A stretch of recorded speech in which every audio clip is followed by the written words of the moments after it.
Here is number 14 from 3.8 where we're talking about x-intercepts. Again, the directions just tell me to solve, so technically I'm looking for solutions, meaning what values can I put in the x spot that will make this equation true. But I know that another name for solutions is the x-intercepts and also the roots and also the zeros. So no matter what they're asking for, I'm pretty much going to do the exact same process. Here, when I look at this particular problem, I notice that there's this x squared term that tells me that this is a quadratic and that it's going to have two possible answers. Okay, so unlike a line that only has one, when I solve it, this one's going to have two.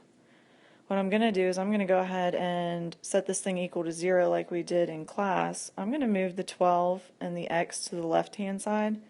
The reason that I'm doing this is so that my a value in front of the x squared stays a positive 1, so I don't have to factor out a negative 1 and deal with that. So when I move the x over, I'm going to write it in standard form here, it becomes a negative x on this side.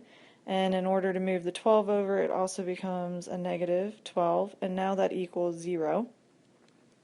Okay, now what I want to do is just go through my factoring steps and say, well, does x squared minus x and minus 12 have a GCF to pull out at the beginning?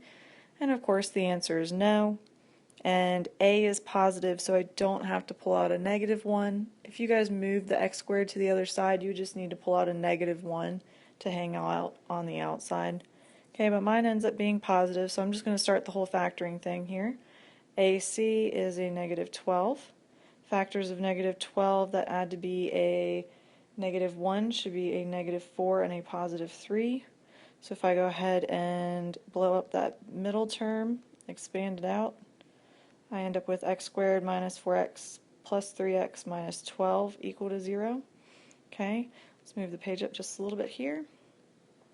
And I'm going to go ahead and do factor by grouping. Okay, and I end up with x times x minus 4 and 3 times x minus 12. Okay, that all equals 0.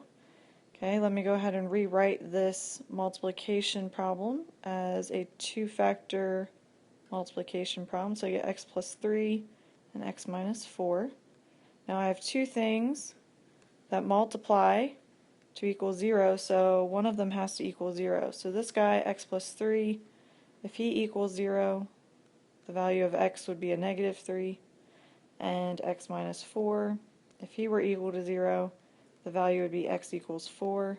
So if I put a 4 or a negative 3 into the original problem up here that I started with, it should be a true statement.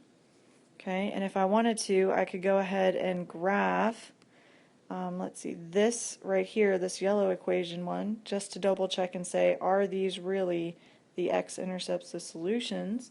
But of course, every problem today we needed to factor, so that's why I factored it.